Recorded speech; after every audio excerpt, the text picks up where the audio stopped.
দেখেন গরু গোশতের সাথে কি সবজি দিচ্ছি। এটা হলো আলু, এটা হলো টমেটো, এই কাঁচামরিচ, সাথে বড় একটা রসুন দেব, আর এটা হলো কাঁকরোল।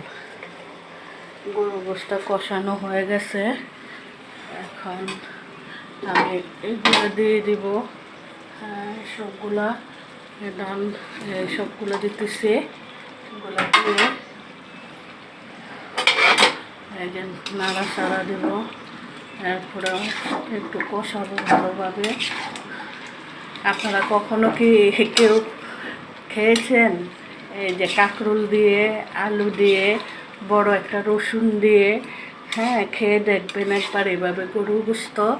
আমরা এভাবে খাই সবজির সিজনে, তাই আমি কাঁকরোলটা দিলাম, সাদা আলু আর একটা বড় রসুন।